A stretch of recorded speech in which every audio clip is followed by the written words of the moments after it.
The least squares regression line. A regression line is a line that describes the relationship between the explanatory variable, x, and the response variable, y. Regression lines can be used to predict a value for y given a value of x. The least squares regression line, or LSRL, is a mathematical model used to represent data that has a linear relationship. We want a regression line that makes the vertical distances of the points in a scatter plot from that line as small as possible. The least squares regression line formula is y hat equals a plus bx. B is the slope. It's calculated with the formula of r, our correlation coefficient, times the standard deviation of y's over the standard deviation of x's. The y-intercept is the mean y values minus the slope times the x means. Notice that the formula for slope is a ratio. So this means that the change in one standard deviation in x corresponds to a change of r standard deviations in y. In other words, we can say that on average for each unit increase in x, then there is an increase or decrease if our slope is negative of b units in y.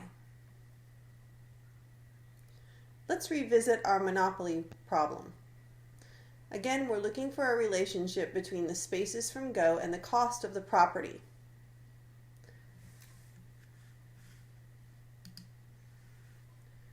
I've entered the data under Stat, Edit. L1 contains my x values, my explanatory. L2 contains my response variables. I'm going to quit out of this mode. Now I'm going to go to Stat, Calculate, and I'm going to choose the linear regression a plus bx. This is the one that's in the same form as the formula given in these notes. Indicate your x and y list. Now we want to store our regression equation. If we're using an earlier model calculator, we'd enter L1, then a comma, then L2, then another comma, and then what I'm about to enter next, which is Y1. So to get to Y1, we're going to hit the variables key, and we want Y variables. Under function, we'll hit enter, and we want Y1. So again, an earlier calculator, you want to choose our linear regression, a plus bx, and then enter L1, comma, L2, comma, Y1.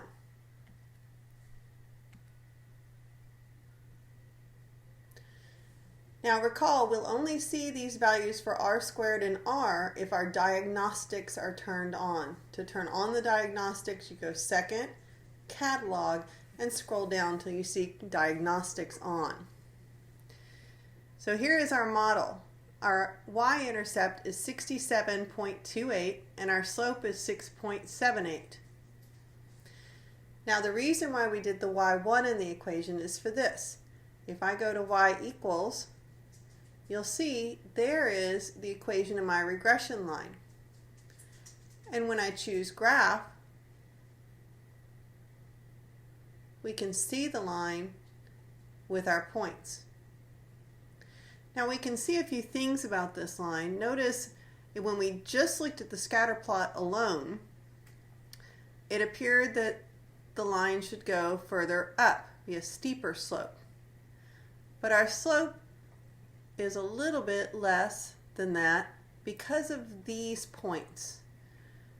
These points are probably our railroad and utility costs, and we can remove them if we're strictly talking about property values and not the others. And then we could see probably a different line. But let's go with the line that we're given.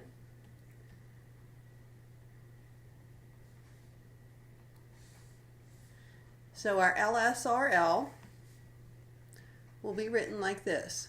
Y hat because it's not our actual y, it's a predicted y, is equal to our intercept plus our slope, which is a positive, times x. Now this is the actual x value that we'll plug in, so it doesn't get a hat, only the y. The LSRL can be used to predict values of y given values of x. But we need to be careful when predicting. When we're estimating our y's based on values of x that are much larger or much smaller than the rest of the data, that's called extrapolation. Using the LSRL that we found in the first example, let's predict the cost of a property that's 50 spaces from go. Remember, our spaces from go, where our x values are explanatory. Our equation was y hat is equal to 67.28 plus 6.78 x. And so we're going to plug 50 into that.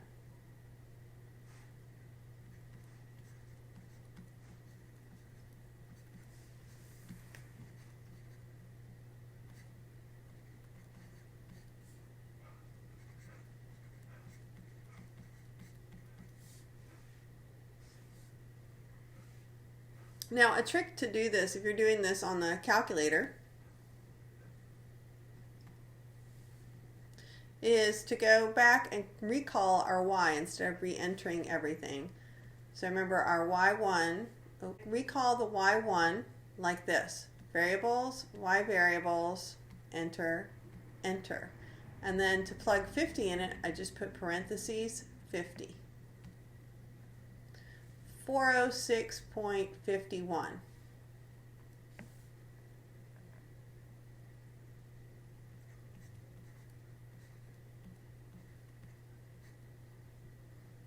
So if we're 50 spaces from go, that should be the price of the property. Now, you might have noticed that when we're calling up the linear regression on the calculator, we had not only an r, but we also had another value. Remember, r is the correlation coefficient. When I square r, it's called the coefficient of determination. It's the fraction of the variation in the values of y that is explained by the regression line and our explanatory variable. When we ask to interpret r squared, we can say that approximately r squared times 100% of the variation in y is explained by the least squares regression line of y on x. Some facts about the coefficient of determination. The coefficient of determination is obtained by squaring the value of r, our correlation coefficient. The symbol's r squared. It'll always be between 0 and 1. Remember, r was always between -1 and +1, and we're just squaring that value. R squared values close to 1 would imply that the model is explaining most of the variation in the dependent variable and may be a very useful model. R squared values close to 0 would imply that the model is explaining little of the variation in the dependent variable and may not be a useful model.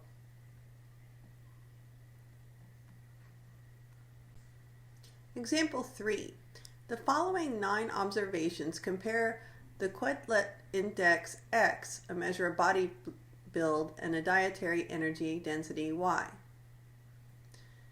We want to make a scatter plot, compute our least squares regression line, interpret our slope, find the correlation coefficient and interpret it, find the coefficient of determination and interpret that number.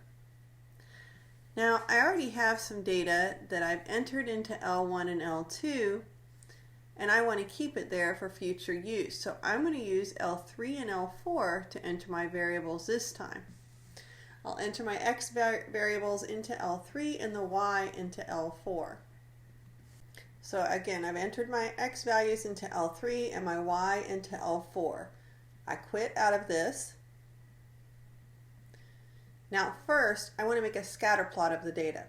Remember, our stat plot is above the y equals. I'm going to turn plot 1 off and use plot 2 for this data. So I'm going to turn it on, select my type to be a scatter plot. My X list is now L3, so second 3. My Y list is in L4, second 4. I can pick my marker and my color, and then I'm going to hit graph.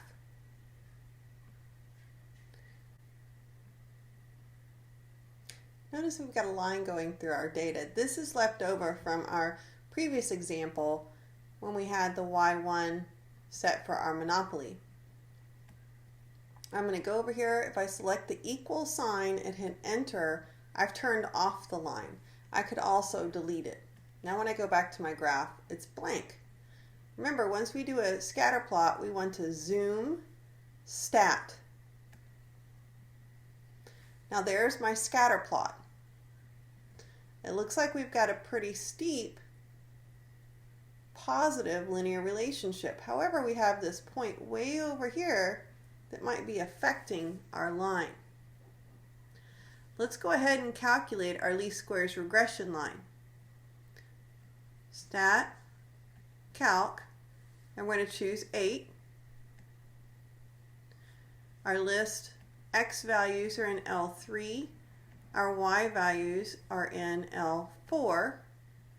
And we want to store our regression equation into Y2 this time. So variables, Y variables, enter, and we're going to scroll down and select Y2. Now let's calculate. Now we'll need these numbers in just a minute, but let's look at the graph.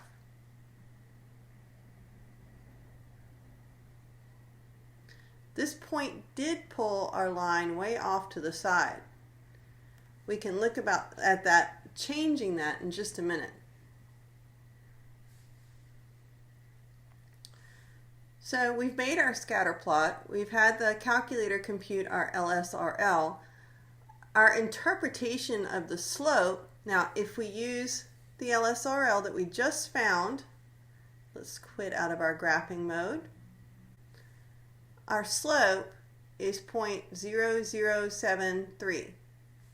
So we would interpret the slope as saying for every change in one value of x, we have 0.0073 changes in our dietary energy density. Now our correlation coefficient is R, 0.657. This is still further away from 0 than most of our values could be, but it's not very strong.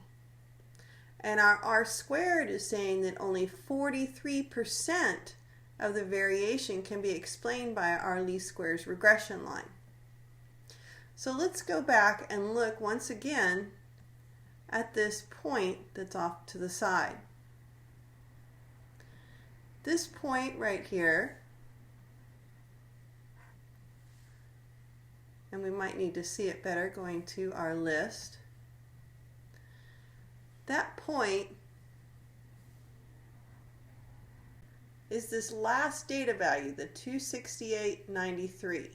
So what I'm going to do is I'm going to remove it from the list. Make sure you take out both the X and the Y. And now I'm going to look at my line and recalculate. So I'm going to go back to my graph. It's got my old line, so we want to get rid of that. Go down to Y2, and I'm just going to hit clear, and now Y2 is empty. So now I'm going to go stat, calc, 8, L3, L4. Let's store our line in Y2.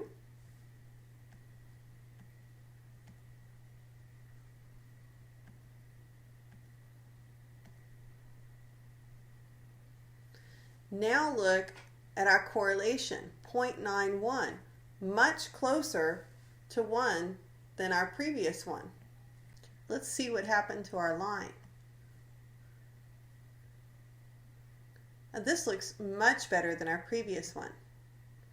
So the point that we have removed was influential. Removing it has greatly changed the slope of my regression line, as well as my r and my r squared. So let's answer our question based on these values. So we've done our scatter plot. Our least squares regression line would be y hat is equal to negative 4.266, that was our A, plus our slope 0.0225 times x. Our interpretation of our slope is for every one increase in our x value, our y value, which is our dietary energy density, will increase by 0.0225 units. The correlation coefficient is 0.9131 after we've removed this point. That's what all these answers are for. And this number means that we have a strong positive linear relationship. Our coefficient of determination, our r squared, is 0.8337. This means that 83.37% of the variation can be explained by our least squares regression line.